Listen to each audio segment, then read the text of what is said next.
good morning. I've been driving for 2 hours. Finally, it's light enough for me to turn the camera on. And today I'm taking you guys with me if you're coming along for the ride. Montana, basically, the only thing I really know is I gotta go over there and help somebody unload. They've got a 350-pound piece of something on their van or on their truck, I don't even know. And I basically have to go and help them unload it and possibly, maybe, if they need it, maybe carry it inside. I don't know what it is. I don't know where it goes. All I know is it's looking like a residential delivery. What is the name of this town? Basically, it's almost in Kalispell. It's right on Flathead Lake. So we'll see together what it is, what we're doing, and what we got to do, because I really don't know much more than that. I don't even remember how many miles it was. Let's say it's 230 miles, somewhere around there. It's not more than that, one way. And I charge $650 for that job. You might say that's too much. You might say that's not enough. In the current market, it's very good, in my opinion, because I'm just gonna, waste fuel of tank in a little bit, and then the rest goes in my pocket. So it's very good money, and it pays for the whole day. And it's not, yes, I left at 4 a.m., just a little after 4 a.m., but so what? To me, that's nothing new, nothing out of the ordinary, because dispatcher's life is early in the morning wake up. So maybe not for everybody, but maybe that's why we're so successful at what we do.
And here's what some of the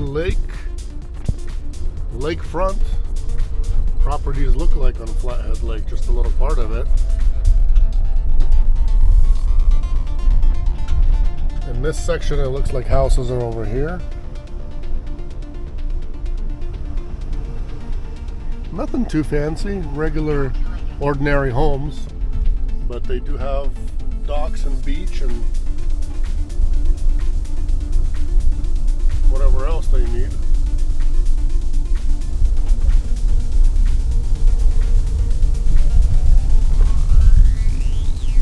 So that's where I'm at. I should have grabbed my pole with me. Could have gone fishing at any one of these places, really. Because I don't think that in all of these homes, I don't think that all of them actually are occupied during the winter time like this. I think a lot of them are actually seasonal homes or seasonal vacation properties for a lot of these people. So you could always just, find a set of bushes walk through them and, cast your pole. That's how I look at it. But then a lot of people are, into the whole you're trespassing thing. That's, my take is, hey, if it looks like it's not, if it looks like this, doesn't have somebody's dock on it, boats on there, and you're not touching any of it, you can go through these bushes and just stand on the beach and cast your pole. I understand this, this says no trespassing. They gated it away. That's somebody's dock. Somebody's, invested money into that, and, they don't want it to be walked on, touched, destroyed, all that. I understand that. But hey, land is created by God, and if I'm going through these bushes right here, whose are, not used by anybody, not developed by anybody, to me, that's my understanding, is I could actually stand on there if I really needed to or wanted to, as long as I'm not doing any harm to anybody. Write your thoughts about that in the comments. I want to know. I'd like to know. My delivery is right there. Well, not my delivery, but the other person I'm assisting is right there. So I kind of went past just to go look where I could turn around. I didn't really want to park there because I'm not the one with the stuff yet. So I didn't want any stupid questions asked or any of that kind of stuff. So basically I just went further and then turned around and kind of parked right here. It's a little parking area here. And then a gentleman that owns the place across the street came out asking if everything's good. Nice guy though. Said you could stay here. So I'm enjoying the views. Beautiful views. We got snow up there up in those mountains. Besides that, these people are very fortunate that they live here, either full-time, part-time, vacation, or whatever the case is. It's super beautiful here. Loving it. And the water is just so clean and clear. It's amazing. Winter or summer, it don't matter. Flathead Lake, guys. Okay, that other driver arrived, so I'm gonna probably follow him in there and get that thing unloaded. I think it's a TV. What the receiver's telling us, it's a TV, so we'll see.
that's it. Receiver even had a forklift, big boom, and had a small forklift sitting in there in the shop. So in the end, you know, I assisted moving things and then just getting it on the fork, and that was it. So I don't think anybody knew that these people had forklifts to unload. Otherwise, the cost would have been way cheaper, but it is what it is. Hey, you know, Lord figured that I needed to have a load today and some money, extra cash. So maybe that's why I ended up having what I'm having and dealing with what I'm dealing. So thank you, Jesus, for that. And that's it. Here's what the weather is. Beautiful, no snow, no rain. It's that precious fall weather in Montana. If you guys are going to Montana, you guys got to understand that your dispatch needs to pay you guys for all miles getting out of a bad area. If your dispatch drops you off in Montana, and not just drops you off, I'm kind of like talking, they moved you there. Moved you means like you moved in, you know what I mean? Might as well go start looking for a place to live. Usually Montana, 99.9% of the time, no matter where it is, it's a dead zone for loads out. I know that you guys catch me, you know, picking up freight from here, things like that. You guys got to understand, I don't do this daily. These loads do not come out of here daily. It's once every week, maybe once every 2 weeks, 3 weeks, whatever it is. So they usually wait out here because they know it used to be back in the good days or decent days or normal days, I would say, people would not sit here in Montana, nowhere. There wouldn't be people sitting in Kalispell waiting for a load. There wouldn't be people sitting in Butte, Montana, in Missoula, Montana, in Billings, Bismarck, all these places. People wouldn't be waiting. Libby, Montana, there wouldn't be anybody waiting there because everybody knew that there would be freight somewhere else, and you're just wasting time, losing time, sitting there waiting for freight. Right now, those times have ended. A lot of times when we're bidding a load and we're like pretty sure that we're going to get it, we don't get it because one, they don't want to pay the deadhead over there. Second of all, somehow, somewhere, there's some kind of a poor soul that is willing to go and sat there for a week or two and is going for, like, you know, cheap gas money just to get out of there. So times are changing, you know, a little bit in the dead zone, but we still do not send our drivers into Montana without paying them deadhead miles, all miles, deadhead out of there to a next better place. We just don't do that. We would rather pass on the load, not take it, and, you know, get something else versus get a load and drop a driver off over there and have them sit there for weeks. It doesn't make any sense. Why would you do that? Why would you do that? If you're a dispatcher and you're watching this, or a broker, don't let these people, you know, they're not just a number. These are human beings that need to feed their families. So when you guys give them these kind of loads, please do what everybody else does. Pay them miles in there and pay them miles out of there to somewhere where they can get a load out, where there's actually freight coming out of that area. Don't just leave them hanging over there. But hey, times are tough. People just worry about themselves, making the pretty penny for themselves, and don't care about the driver. It's very unfortunate, but that's just the truth of how it is, and that's how it is. So beautiful, beautiful, beautiful weather, though, on the other hand. Enough of the bad things. You know, this business is not all about the bad things. It really isn't. It's about good scenery, changing climates as you're driving. You know, everything changes around you. You go to different states, different places, dealing with different people. It's just, for me, I think it's the best job in the world. I can't believe that I did not know about this when I was a kid, when I was, you know, younger, and when I was trying to make money myself back in the day. I can't believe that I did not know about this. I wish I would have known. I could have been a millionaire a long time ago. Seriously. Definitely. If not a millionaire, then, you know, close to that. Because back in the day, you could make really good money. Nobody really advertised this. You know, people were working, still hiring people, drivers and all that, but it was really hard to know and to find out exactly where to get this kind of freight, you know, who to book it with, what to use, who to use.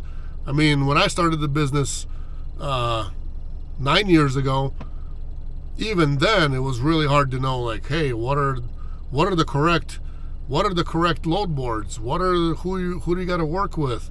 How do you do it? It was all trial and error for me. It's not like I worked somewhere as a dispatcher and said, okay, I'm branching off on my own and I can do this on my own. Nope. Not like every other job where you go work somewhere, you learn the ropes, you learn how things go, and then you go and try to do it, venture out on your own. That's not how this was for me. It was all learning, all by myself, all my time invested, all of my resources invested. Definitely. Let's see this place from up above. I'm sure you guys are anxious too.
Ladies and gentlemen, wet snow and rain all together. We'll see what the summit looks like.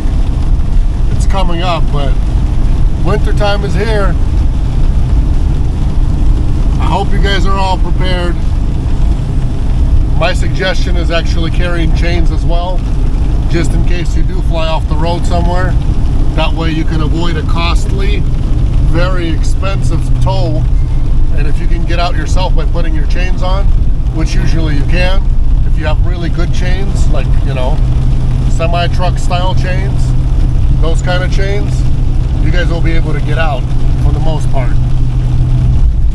But just my suggestion, when I see snow, and I know some drivers are, you know, unprepared, have bad tires, have bald tires, you know, have all kinds of excuses not to go where the money leads you. Well, you know, those aren't the kind of excuses that you want to have in this job or in this industry, because we got to put the miles on to make the money. So there's only one way to do that, is to actually be prepared for all kinds of weather, good weather and bad weather driving. So winter's coming.